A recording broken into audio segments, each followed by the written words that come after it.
ইসলামের স্তর পাঁচটি: কালিমা, নামাজ, রোজা, হজ, যাকাত।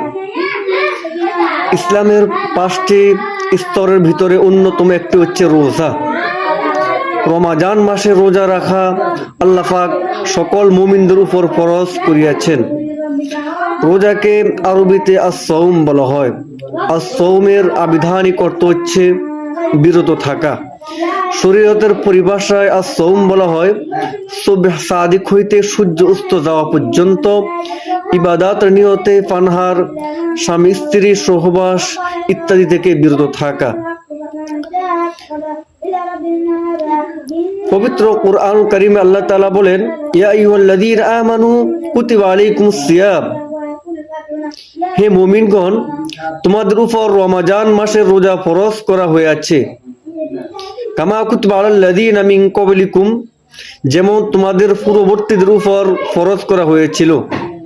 লাআল্লাকুম তাত্তাকুন, যাতে করে তোমরা তাকওয়াবান হইতে পারো, মুত্তাকিন হইতে পারো, ফরেজগার হইতে পারো। এই রমাজান মাসে আমাদেরকে বেশি বেশি নেক আমল করা, পিতামাতার খেদমত করা, সেবা করা। রাসূল করিম সাল্লাল্লাহু আলাইহি ওয়াসাল্লামকে এক সাহাবী জিজ্ঞাসা করল, ইয়া রাসূলুল্লাহ, সবচেয়ে সুন্দর ভাষার হকদার কে?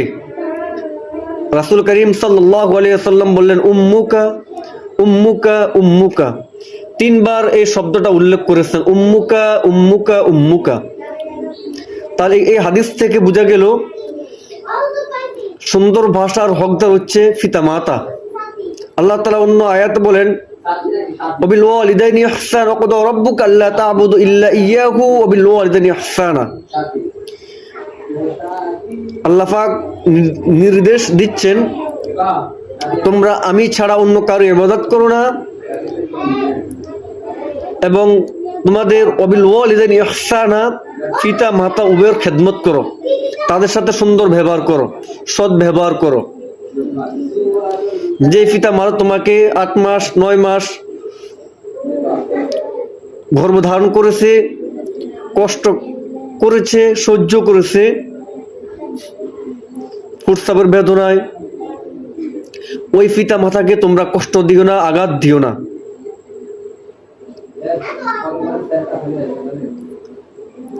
তোমার কথার কারণে যদি তোমার পিতা মাতা উফ শব্দ বলে, তাহলে তোমার দুনিয়া তো শেষ, আখিরাতে শেষ। আল্লাহ তাআলা বলেন, উফি ওয়ালা তানহারহুমা, তুমি তোমার পিতা মাতাকে ধমক দিয়ে কথা বলিও না, আঘাত দিও না। তোমার কথার কারণে যদি তোমার পিতা মাতা উফ শব্দ বলে, তাহলে তোমার দুনিয়াও শেষ, আখিরাতও শেষ। আল্লাহ তাআলা যেন আমাদের পিতা মাতা সকলের সাথে সুন্দর ব্যবহার করার তৌফিক দান করেন, আমিন।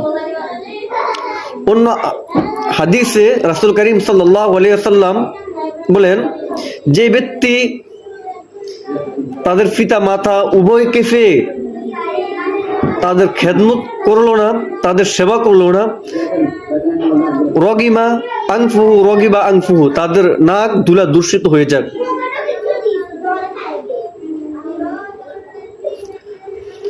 মিন ক্বাবলিকুম লাআল্লাকুম তাত্তাকুন, আল্লাহ তাআলা বলেন, তোমরা রোজার মাধ্যমে তাকওয়া অবলম্বন করতে পারো, তাকওয়া অর্জন করতে পারো। রোজা রাখলে পরেজগারি, আল্লাহর ভয় ভীতি, সিয়াম থাকার কারণে অন্তরে ভয় ভীতি সৃষ্টি হয়, তাকওয়াবান হইতে পারবা।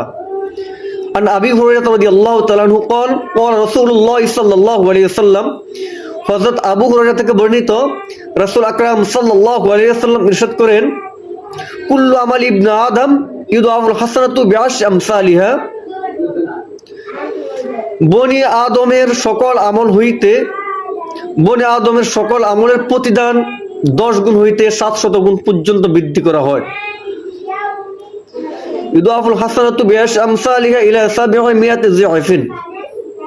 তার রমজান মাসে একটি আমল করলে 170, এবং রমজান উসিলা করে বনি আদমের আমল হবে 700 গুণ পর্যন্ত বৃদ্ধি করা হবে। কোরআনে আছে।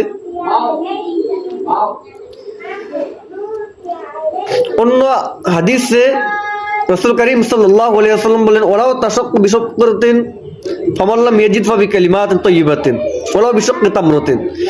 তোমরা যদি কোনো কিছু নাও করতে পারো, তাহলে রোজাদার ব্যক্তিকে একটা খেজুর দ্বারা ইফতারি করায়, তাহলে ওই যে ব্যক্তিকে তুমি খেজুর দ্বারা ইফতারি করাইলা, যে ব্যক্তিকে ফানি দ্বারা ইফতারি করাইলা, ওই ব্যক্তি যে ব্যক্তি রোজা রাখলে যেই সওয়াব, তুমি যে ইফতারি খেজুর দ্বারা ইফতারি করাইলা এবং এক গ্লাস পানি দ্বারা ইফতারি করাইলা, তার ওই সওয়াব তোমার আমলনামায় লিখে দেওয়া হলো। সুবহানাল্লাহ। যদি তুমি তাও না পারো, ফাবিকালিমাতিন তাইয়্যিবাতিন, তাহলে তোমরা অন্য ব্যক্তিদের সাথে খারাপ ব্যবহার করিও না, ভালো ব্যবহার করো, সুন্দর ব্যবহার করো। সুন্দর ব্যবহার করা এটা একটা কি নেক আমল, সদকা। as-sadqa তারাদুল Balad. তাহলে আল্লাহ তাআলা বলেন হাদিসে কুরসি, আল্লাহ তাআলা ইল্লা সাওম ফাইন্নাহু লি ওয়া আনা আজজি বি। আল্লাহ বলে, হে আমার বান্দা বান্দি, তোমরা যে রোজা রেখেছো এর সওয়াব একমাত্র আমি আল্লাহ তাআলা দান করব। রমজান রাখলে কি সওয়াব, কি পরিমাণ সওয়াব, এটা আমরা কোনো ব্যক্তি কল্পনা করতে পারবো না, তাফাক্কুর করতে পারবো না, কিন্তু এর সওয়াব একমাত্র আল্লাহ তাআলাই দিবেন। এটা একমাত্র আল্লাহ তাআলাই ভালো জানেন কি পরিমাণ সওয়াব। আল্লাহু আকবার।